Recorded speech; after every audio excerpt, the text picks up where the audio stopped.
이 아침 주시는 말씀은 구약성경 스가랴서 9장 8절에서 12절 말씀입니다. 스가랴 9장 8절에서 12절 말씀, 구약성경 1320면, 구약 1320면, 스가랴 9장 8절에서 12절 말씀 합독하십니다. 내가 내 집을 둘러 진을 쳐서 적군을 막아 거기 왕래하지 못하게 할 것이라. 포악한 자가 다시는 그 지경으로 지나가지 못하리니 이는 내가 눈으로 친히 봄이니라. 시온에 따라 크게 기뻐할지어다. 예루살렘에 따라 즐거이 부를지어다. 보라, 내 왕이 내게 임하나니 그는 공의로우시며 구원을 베푸시며 겸손하여서 나귀를 타시나니 나귀의 작은 것 곧 나귀 새끼니라. 내가 에브라임의 병거와 예루살렘의 말을 끊겠고 전쟁하는 활도 끊으리니 그가 이방 사람에게 화평을 전할 것이요 그의 통치는 바다에서 바다까지 이르고 유브라데 땅 강에서 땅끝까지 이르리라. 또 너로 말할진대 내 언약의 피로 말미암아 내가 내 갇힌 자들을 물 없는 구덩이에서 놓았나니 갇혀 있으나 소망을 품은 자들아 너희는 요새로 돌아올지니라. 내가 오늘도 이르노라. 내가 내게 갑절이나 갚을 것이라. 아멘. 마태복음 21장에 보시면 이러한 말씀이 있습니다. 무리의 대다수는 그들의 겉옷을 길에 펴고 다른 이들은 나뭇가지를 베어 길에 펴고 앞에서 가고 뒤에서 따르는 무리가 소리 높여 이르되 호산나 다윗의 자손이여 찬송하리로다. 주의 이름으로 오시는 이여 가장 높은 곳에서 호산나 하더라 라고 말씀합니다. 예수님께서 어린 나귀를 타고 예루살렘에 입성하시는 모습을 예루살렘의 수많은 시민들이 어른, 아이, 남녀노소 할 것 없이 나뭇가지를 흔들며 예수님을 환영하고 환호하는 그 말씀을 마태복음 21장에서 말씀합니다. 근데 사실 이 말씀은 약 500년 전에 오늘 함께 읽으셨던 이 스가랴서를 통해서 스가랴 예언자의 입을 통해서 앞으로 메시아가 오실 것인데 그 메시아는 어린 나귀를 타고 평화의 왕으로 예루살렘에 입성하시리라 라는 예언을 한 바가 있습니다. 이것이 AD 31년 이른 봄 어느 날 멍에를 메어보지 않는 어린 나귀를 타고 예수님께서 예루살렘에 입성하심으로 이 500여 년 전에 스가랴를 통해 하셨던 예언의 말씀이 성취되는 순간인 것을 보게 됩니다. 사람들이 호산나를 외치며 예수님을 환영하고 또 영접을 하게 됩니다. 그때 많은 예루살렘 시민들은 그 당시 이스라엘이 로마의 식민지하에 있었기 때문에 좀 다윗 같은 능력 있는 왕, 메시아 이런 분이 오셔서 다윗의 왕국 같은 그런 평화의 나라를 다시 만들었으면 좋겠다. 그런 기대를 가지고 왕 예수를 영접하게 됩니다. 그렇지만 예수님의 속 마음은 다윗 같은 정치적인 왕이 아니라 우리 모든 인생을 죄에서 해방시키시고 구원하시려고 하는 그런 하나님의 나라를 세우기 위한 평화의 왕으로 만왕의 왕으로 오시게 됩니다. 우리 다시 한번 성경 9장 9절의 말씀 함께 읽어보시겠습니다. 시온에 따라 크게 기뻐할지어다. 예루살렘에 따라 즐거이 부를지어다. 보라, 내 왕이 내게 임하시나니 그는 공의로우시며 구원을 베푸시며 겸손하여서 나귀를 타시나니 나귀의 작은 것 곧 나귀 새끼니라 라고 말씀합니다. 여기 보시면은 시온에 따라 예루살렘에 따라 크게 즐거워해라 또 크게 불러라 라고 말씀을 하면서 왕이 오시게 되는데 그 왕을 세 가지로 특징 짓죠. 그분은 공의로우시다. 구원을 베푸실 왕이시다. 또 겸손하시다 라고 말씀합니다. 이 세 가지 공의로우시고 또 겸손하시고 구원을 베푸실 왕 예수님의 가장 상징적인 모습이 아직 아무도 타보지 않은 어린 낙이 새끼를 타고 예루살렘으로 입성하시는 것으로 상징되고 실제로 나타나는 모습을 보게 됩니다. 여러분, 왜 하필 예수님께서 많은 나귀가 있을 터인데 어린 나귀 새끼를 타셨을까요? 복음서를 보시면은 거기 어미 나귀도 있었어요. 같이 끌고 오는 것으로 성경은 말씀을 하거든요. 같이 끌고 오고 또 많은 건강하고 또 일을 잘하는 그러한 나귀들이 분명히 있었을 터인데, 그런데 예수님께서는 길들여지고 경험 많은 그런 나귀보다는 한 번도 사람을 태워보지 않은 어린 새끼 나귀를 타시게 됩니다. 이 어린 나귀는 아직 한 번도 사람을 태워본 경험이 없어서 어쩌면은 익숙하지 않아서 비틀거리거나 넘어지거나 또 펄쩍펄쩍 뛰어서 또 사고가 날 수 있는 가능성도 많이 있죠.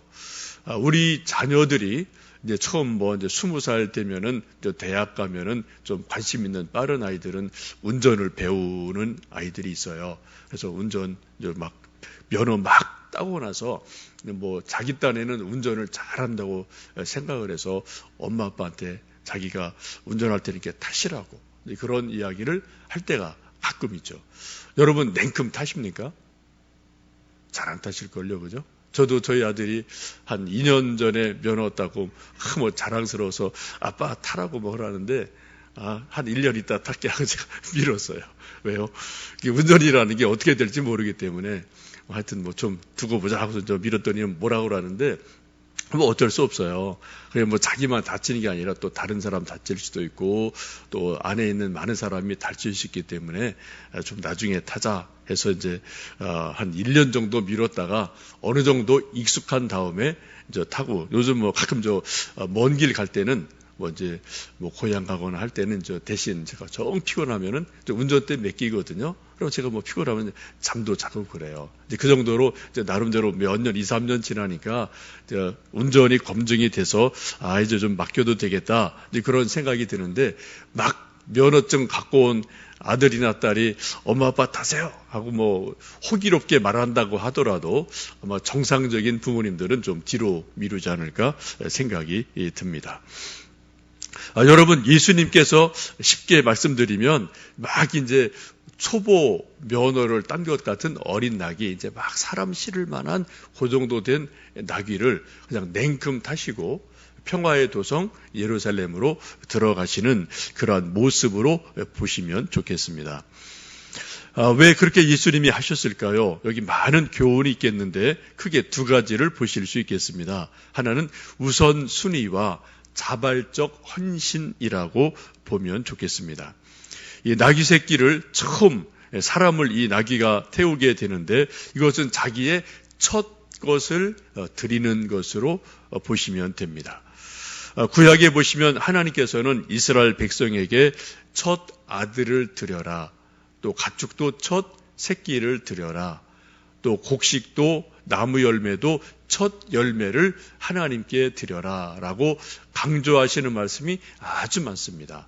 그 기원은 출애굽기를 보시면은 6월절이 지나갈 때 애굽에서 첫 바로의 아들이 죽고 애굽의 모든 가정의 첫 아들이 죽고 또 가축까지도 첫 새끼가 죽을 때 하나님께서 유대 백성들은 다 살려주셨기 때문에 이것은 내 것이다 라고 말씀하신 것이 있어서 그 이후로 유대 사람들, 이스라엘 사람들에게는 첫 것은 하나님의 것이다 라는 그런 믿음이 분명하게 있음을 우리가 성경에서 보게 됩니다. 우리 사람들이 처음 것을 드리면 그 다음 것을 두 번째, 세 번째 드릴 수 있어요. 근데 첫 것을 드리지 못하면 두 번째, 세 번째 것을 드릴 수가 없습니다. 한 걸음이 나가면 두 걸음, 세 걸음이 되는데 한 걸음을 나가지 못하면 둘째, 셋째 걸음을 우리가 걸어갈 수가 없죠. 지금 나귀 새끼 입장에서는 처음으로 사람을, 곧 예수님을 자기 등에 태우고 그리고 예루살렘 향해서 걸어 들어가게 됩니다. 이것은 곧 자기의 첫 것을 예수님께 드렸다라는 것으로 보시면 좋겠습니다. 마태복음 6장에 보시면 예수님 그렇게 말씀하시죠. 너희는 먼저 그의 나라와 그의 의를 구하라. 그리하면 이 모든 것을 너희에게 더하시리라 약속하십니다. 우리가 신앙생활이나 인생에서 우선순위를 잘 매기는 것은 너무 중요합니다. 이 일 먼저 할까? 저 일 먼저 할까? 하나님의 일 먼저 할까? 내 일 먼저 할까? 이것을 생각하고 결정하고 판단하는 것은 우리 인생에 있어서 아주 중요합니다. 성경을 보시면 늘 우리에게 권면하시는 것은 먼저 하나님의 일 먼저 해라. 주님의 일 먼저 해라. 주님께 먼저 귀한 것 드려라 라는 말씀을 드리죠. 옛날 시골에서 좀 여러분들 그런 기억이 있을지 모르겠는데 이제 좀 저녁을 먹을 때 이제 아버지나 할아버지가 뭐 장에 가시든 일이 있어서 늦게 오시면 옛날에 다 뭐 걸어 다니는 시절이니까요. 몇 시 오실지도 뭐 모르고 전화도 없으니까 뭐 그냥 무작정 기다리는 그런 시대가 좀 있지 않았습니까? 근데 식구들은 이제 밥을 먹어야 되고 그때 어떻게 합니까? 엄마나 며느리가 이제 밥을 해놓고 거기서 가운데 있는 가장 좋은 잘된 밥을 이렇게 좀 밥을 떠서요. 옛날 다 놋그릇이 나름대로 있었으니까 놋그릇에 놓고 뚜껑을 닫아서 아랫목 따끈따끈한 아랫목에다 이불 쪽에 이렇게 잘 넣고 그죠? 그러고 나서 이제 식구들 이제 먹고 그리고 저 아버지 할아버지 밤늦게 오시면 또 이불 속에 있던 따끈따끈한 밥 꺼내서 이제 드렸던 이제 그런 시절이 있었습니다. 저도 그런 걸 많이 봤거든요. 근데 추우니까 뭐 그때 난로도 없고요. 뭐 초가집 이고 그러니까 이제 또 뭐 몸은 춥고 그러면 뭐 이제 어린애들이 또 이제 그 이불 쪽에 발 넣다 보면 이제 발로 툭 차면 또 이게 밥그릇이 뭐 넘어지고 뭐 이불에 또 밥 붓고 뭐 이런 것도 뭐 하여튼 옛날엔 좀 있었죠. 근데 중요한 것은 엄마나 며느리가 할아버지 혹은 아버지의 밥을 풀 때 가장 먼저 밥을 퍼서 이게 따로 퍼서 그것을 따뜻한 아랫목에 놓는다는 거예요.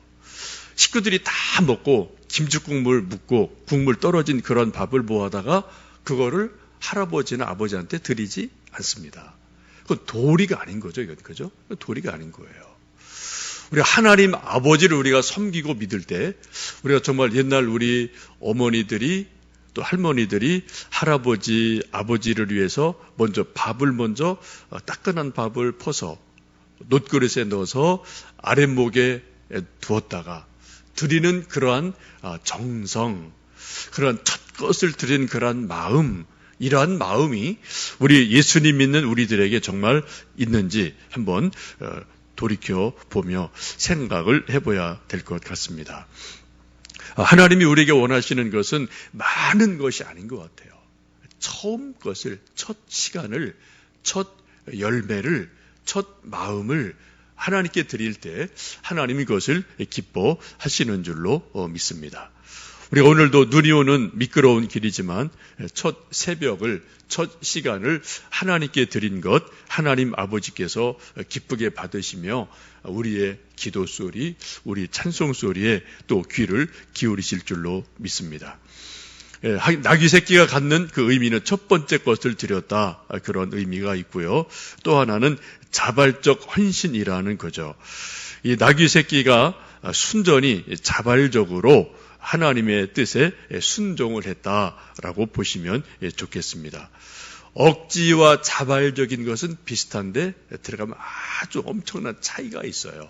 우리도 어떤 집에서나 회사에서나 교회에서나 어디에서 우리가 다 일을 하기 마련인데 일할 때 자발적으로 하는 것과 억지로 하는 것은 그 결이 아주 많이 다릅니다. 하나님이 기뻐하시는 것은 자원하는 마음, 자원하는 제사를 하나님은 기뻐하십니다. 그런 말이 있습니다. 저도 선배 목사님께 들은 말인데 좋아서 좀 메모해 놨던 것인데요. 이런 말이 있어요. 삭군들은 삭슬을 위해서 일하고 종들은 의무감에서 일하고 불의한 청지기는 자기 일에 치중하고 구경꾼들은 떡고물을 기대한다. 그러나 자발적인 헌신자는 기쁨과 자원함으로 자신을 드린다. 라는 이 말을 들은 적이 있습니다. 참 중요한 말 같아요. 왜 사람들도 다 여러 가지 형편이 있거든요. 그죠? 어떤 때는 뭐 사꾼으로, 의무감으로, 또 불의한 청지기로, 구경꾼으로 나올 수 있는데 하나님께서 원하시는 것은 자발적인 헌신, 자발적인 드림, 이것을 하나님은 기뻐하신다라고 말씀을 합니다. 자발적으로 우리가 주님을 섬길 때 주님이 우리의 마음을 아시고 기뻐하시며 참 우리에게 또 귀한 은혜를 더욱 주실 줄로 믿습니다. 이제 여러분 또 1년의 마무리가 지어지는 이제 목요일이고요.